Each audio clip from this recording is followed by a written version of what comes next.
병의 90%는 걷기만 해도 낫는다. 나가오 가즈히로 지음. 나가오 가즈히로, 나가오 클리닉 원장이자 의료법인 유아카이의 이사장.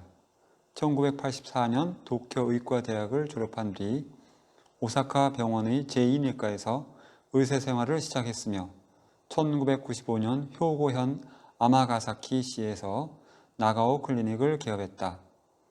이후 지금까지 연중무휴 외래 진료와 24시간 재택 진료에 힘쓰고 있다. 일본 소화기 병학회, 소화기 내시경학회, 재택의학회, 내과학회 소속으로 도쿄의과대학과 간사이 국제대학에서 객원 교수로 강의하고 있으며 호스피스 재택케어 연구회, 만성기 의료협회, 전국재택요양지원 진료소협회, 전험사협회 부이사장으로 활동 중이다. 아사히 신문을 비롯한 다수의 언론 매체에 의학 칼럼을 연재 중이며 전국을 돌아다니며 강연 활동도 활발히 하고 있다.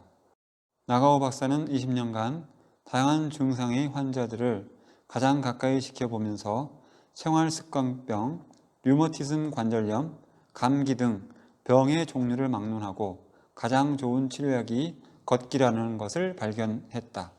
최소한의 의학적 치료와 함께 걷기를 병행한 환자들이 후유증 없이 건강하게 회복하는 모습을 보며 걷기의 효용을 더 많은 사람들에게 알리기 위해 이 책을 썼다.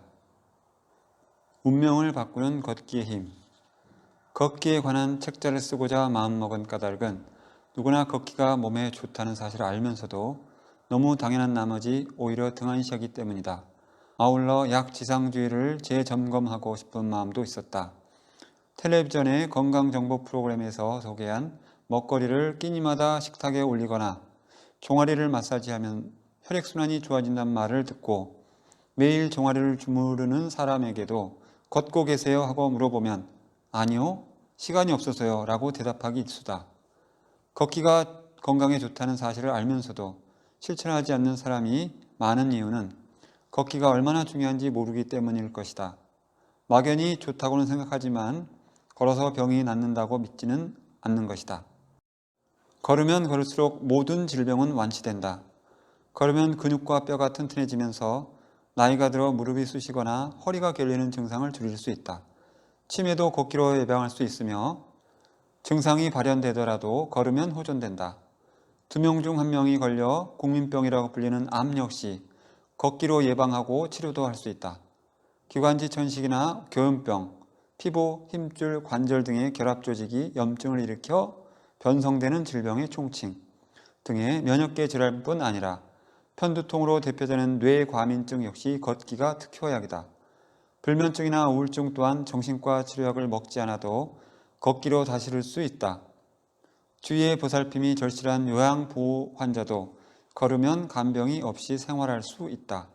병의 90%는 걷기만 해도 낫는다는 제목에는 지난 20여 년간 외래 환자를 진찰하는 동네 의사로서 경험과 진심이 담겨 있다.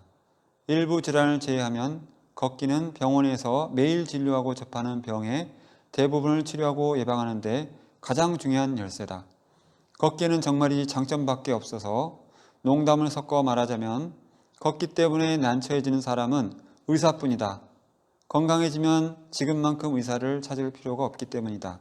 모두가 걷기를 실천해서 환자가 감소하고 자립해서 생활할 수 있는 노인이 많아지면 의료비와 간병비에 쏟는 사회적 비용을 줄일 수 있다. 치매를 예방하기 위해서는 우선 치매 예비군이라 불리는 경도인지 장애 단계부터 주목해야 한다. 경도인지 장애란 그대로 방치하면 약 50%의 환자가 치매로 진행되지만 주의를 기울이면 아직 돌이킬 수 있는 상태다. 이 단계에서 발견하면 스스로 치매를 예방할 수 있다. 효과적인 치매 예방법은 2가지뿐이다. 예비군 단계에서 효과적으로 치매를 예방하는 방법은 2가지다. 첫 번째는 실로스타졸 성분의 치료제를 복용하는 것으로 프레탈이라는 상품이 유명하다. 실로스타졸은 원래 뇌경색 재발 억제에 주로 사용되었다. 지금까지 치매를 예방하기 위해 몇백 종의 종류나 되는 신약의 임상실험이 이루어졌지만 별다른 성과를 거두지 못하다가 기존의 치료제를 연구한 결과 실로사졸에서 치매 예방 효과를 발견하였다고 한다. 의학적 근거가 밝혀진 두 번째 치매 예방법은 무엇일까? 바로 걷기다. 정확히 말하면 계산하면서 걷기다. 계산하며 걷기가 치매 예방에 효과적이라는 근거는 일본에서 밝혀졌다. 아이치현에 위치한 국립장수의료연구센터에서 실시한 연구로 베타 아밀로이드 침착이 확인돼 치매가 시작되었다고 판정된 경도인지 장애 환자가 1년 동안 매일 1시간 동안 50에서 30 뺄셈을 하며 걸었더니 뇌에서 쌓이기 시작한 베타 아밀로이드가 사라졌다고 한다. 계산을 하면서 걷기만 하면 된다. 즉 머리를 쓰며 걷기가 요령이다. 누구나 언제든 간단하게 실천할 수 있는 방법으로 치매를 예방할 수 있다니 하지 않을 이유가 없다. 걸으면 행복을 느끼게 해주는 호르몬인 세로토닌이 증가한다. 세로토닌은 기분을 조절하고 기억력과 학습에도 영향을 미치는 호르몬이다. 팔짱을 끼거나 손을 잡거나 어깨를 맞대고 걸으면 옥시토신이라는 호르몬 분비도 촉진된다. 옥시토신은 출산 시에 자궁을 수축시키거나 모유를 나오게 할 때 작용하는 호르몬이다.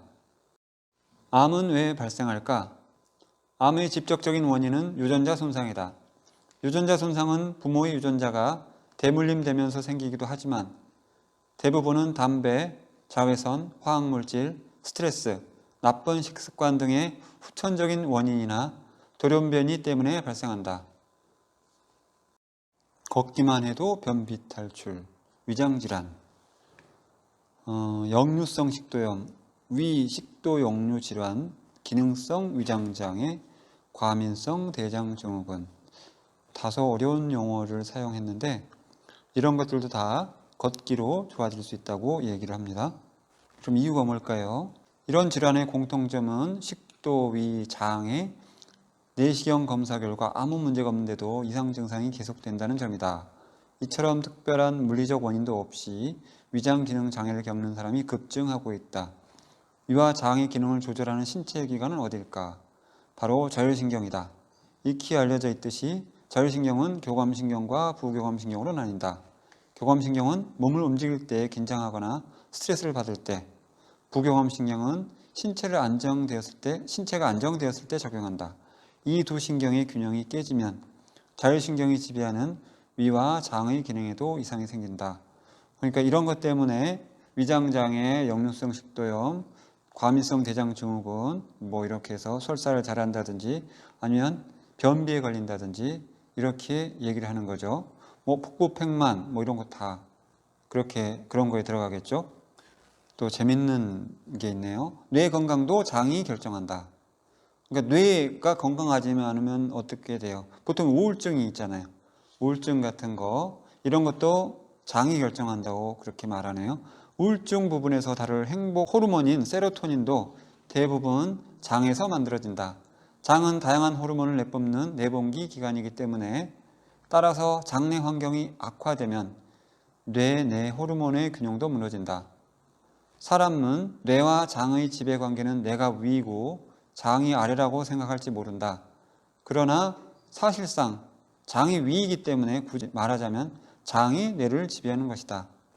똑같은 말을 반복하면은 이 장에서 만들어진 호르몬이 뇌에 가서 영향을 미친다는 얘기예요. 그래서 장이 안 좋으면은 뇌 기능이 안 좋아져서 뇌에 문제가 생긴다는 거죠. 대표적으로 우울증 같은 거겠죠. 자, 결론적으로 장이 좋아져야 된다는 얘기인데 장의 기능을 좋게 하고 이런 것들은 다 자율신경이 하는 거예요. 자율신경 기능을 근데 좋게 하려면 어떻게 해야 돼요? 걷기가 최고라는 거예요. 걸음을 걸을수록 뇌 또는 장 이런 게 튼튼해진다는 얘기죠. 수면제보다 오전 산책이 좋은 이유. 올바른 수면 습관을 기르려면 낮 시간에 조금이라도 걸어야 한다. 특히 대부분의 고령자는 낮 시간의 활동량이 적기 때문에 밤이 되어서도 쉽게 잠들지 못하는 사람이 많다. 피곤하지 않으니 잠도 오지 않는다는 지극히 단순한 이유로 불면증을 겪기도 하는 것이다. 반대로 낮 시간에 하이킹을 하면 반나절 정도 걸으면 누구든지 밤에 푹 잠들곤 한다. 잠이 안 와요 하고 불면증을 호소하는 환자에게는 걸으면 자연스럽게 잠이 올 거예요 하고 꼭 걸으라고 한다. 한 가지 덧붙이면 아침 해쬐기도 소홀히 할 수 없다. 아침 해쬐기가 중요한 이유는 두 가지다. 첫 번째, 체내 시계를 맞추는 효과. 그러니까는 하루를 24시간을 볼 때 이 시간을 나눠서 저녁에 자게 만드는 이런 몸이 그렇게 느끼는 거죠. 저녁이 되면 자야 되는구나 라고 몸이 느낄 수 있도록 생체 시계를 맞춘다, 그런 얘기죠. 두 번째, 멜라토닌이다. 아침 해를 쬐면 밤중에 멜라토닌이 분비된다. 멜라토닌은 수면 호르몬이라고 불리는 물질인데 뇌의 송가체에서 멜라토닌이 분비되면 맥박, 체온, 혈압이 떨어져 자연스럽게 잠이 든다. 멜라토닌은 아침 햇볕을 쬐은 뒤 14에서 16시간 뒤에 분비된다고 알려져 있다. 그러니 불면증이 있으면 오전에 걸어보자. 잠에서 깬 뒤 곧바로 걸어도 좋고 가벼운 식사 후 걸어도 좋다. 아침 햇살을 듬뿍 받으며 걸으면 인체는 아침이 왔다는 사실을 인식한다.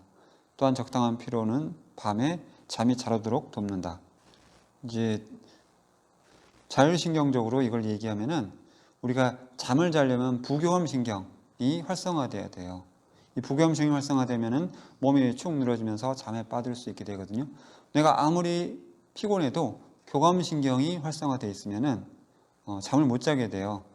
그러니까는 내가 적절히 걸으면서 운동을 해야지 교감신경이 흥분될 때 흥분되고 부교감신경이 흥분될 때는 흥분돼서 잠을 이룰 수 있게 됩니다. 의료상식에 속지 마라. 병원은 왜 걷기를 권하지 않는가? 이 장에서는 결국은 우리가 약에 의존하지 말고 걷기를 통해서 몸이 건강해져야 된다, 이런 말입니다. 이번에는 이제 걷기에 대해서 얘기인데요. 제대로 알아야 제대로 걷는다. 똑바로 걸어야 치료 효과가 있다. 그 다음에 골반을 앞으로 기울여라. 제가 이제 제목만 말씀드리고 있는데 팔꿈치를 뒤로 최대한 당겨라. 척추를 위로 쭉 늘려라. 이런 제목만 제가 놔야 되는데 이런 말이 뭐냐면은 이걸 한꺼번에 할 수 있는 가장 좋은 방법인데요. 그게 뭐냐면은 우리 걸을 때 천천히 걷지 않고 본인의 느린 속도보다 좀 빠른 걸음으로 걷는 거예요. 사뿐사뿐 빠르게 걷는데 약간 보폭을 넓혀서 우리가 빨리 걷게 되면요, 보폭을 좀 넓게 하게 되고 팔을 앞뒤로 더 넓게 흔들게 돼요. 그 다음에 빠른 속도를 유지하려면 몸이 구부정한 상태로 해서는 빠른 속도를 절대로 낼 수가 없어요. 빠른 속도를 내면 우리가 자연스럽게 몸이 쭉 펴지게 돼요. 딱 펴고 걷게 되거든요. 그러니까 약간 빠른 형태로 걸으면은 제가 읽었던 그런 제목들을 한꺼번에 충족시키는 걷기 자세가 돼요. 마지막으로 생각하며 걸으면 효과가 2배로. 아까 제가 말씀드렸듯이 50의 숫자에서 30 빼면서 걸으면은 치매 예방 효과가 굉장히 좋다고 합니다. 마지막으로 이걸 하나 읽어드릴게요. 걸으면 머리가 좋아지는 2가지 이유. 걸으면 극적으로 머리가 좋아진다. 여기에는 간접적인 이유와 직접적인 이유가 있다. 먼저 간접적인 이유를 살펴보자. 뇌 기능이 떨어지는 가장 큰 원인은 뇌에 도달하는 산소를 받아들이는 양이 줄기 때문이다. 호흡을 통해 들이마신 산소는 혈액을 타고 뇌를 비롯한 온몸으로 공급된다. 이때 뇌에 도달하는 산소 양을 늘리기 위해 체내로 들어오는 산소를 빨아들이는 힘을 키우는 방법과 혈액순환을 촉진시키는 방법이 있다. 최대 산소 섭취량은 약 1분 동안 최대한으로 섭취할 수 있는 산소의 양을 가리키는 흉곽이 클수록 섭취량도 높아진다. 나이도 영향을 미쳐 일반적으로 20세 전후에 최고에 달하고 그 이후에는 점점 감소한다고 알려져 있다. 물론 아무리 노력해도 35세 무렵이 최대지만 유산소 운동을 하는 사람과 하지 않는 사람은 당연히 차이가 있다. 걷기가 습관화된 사람은 산소를 들이마시는 힘이 좋아지므로 뇌에 도달하는 산소가 늘어나 뇌의 노화를 늦출 수 있다. 혈액순환 역시 걸으면 좋아진다. 신선한 산소를 머금은 혈액은 심장에서 출발해 동맥을 타고 온몸 구석구석을 여행한 다음 정맥을 타고 노폐물 등을 회수하며 심장으로 돌아온다. 그런데 심장에서 가장 멀리 떨어진 다리에서 심장으로 돌아오려면 중력을 거슬러야 한다. 이때 혈액이 다시 돌아오도록 돕는 것은 근육이다. 특히 제2의 심장이라 불리는 종아리 근육은 수축과 팽창을 통해 펌프 역할을 하며 혈액순환을 돕는다. 걸을 때는 종아리를 사용하므로 다리에서 심장까지 혈액이 밀려 올라가 혈액순환이 좋아진다. 한때 종아리 마사지가 큰 인기를 끈 적이 있다. 종아리를 주무르는 혈액순환이 좋아지고 오래 살 수 있다고 주장한 책 한 권이 계기였다. 제2의 심장인 종아리를 마사지하는 것은 분명 좋은 방법이다. 하지만 마사지만으로 부족하다. 걷기야말로 종아리를 단련하고 혈액순환을 돕는 최고의 건강요법이다. 결론적으로 걸으면 머리가 좋아지는 첫 번째 이유는 산소 섭취량이 증가하고 혈액순환이 좋아져 산소가 뇌에 골고루 퍼지기 때문이다. 두 번째 이유는 좀 더 직접적이다. 손, 발, 눈, 귀 등 우리의 신체는 외부의 정보를 받아들여 뇌에 전해주고 뇌의 명령을 받아 움직이는 뇌의 출장기관이다. 그러니 뇌의 출장기관을 움직이면 뇌를 직접 자극하는 것과 같다. 다시 말해 손과 발을 움직이면 뇌를 사용하는 것이나 마찬가지다. 실제로 손이나 발을 사용하면 뇌의 신경세포가 자극을 받아 시냅스라는 신경세포의 접합부가 연장된다. 연장된 시냅스는 다른 신경세포와 연결되면서 새로운 신경회로를 만들어낸다. 이것이 걸으면 머리가 좋아지는 직접적인 이유이다. 마지막으로 요거 이제 읽으면서 끝내겠습니다. 아프지 않고 100세까지 살고 싶다면 걷기가 답이다. 평균 수명의 증가로 이제는 100세 시대를 눈앞에 두고 있다. 오래 사는 것보다 더 중요한 것은 건강하게 오래 사는 것이다. 잘 걸으면 신체 기관이 젊어지고 수명이 연장된다. 건강한 장수란 마지막까지 팔팔하게 걷는 것이다. 다른 사람에게 병수발을 시키기 싫다면 매일 걷자.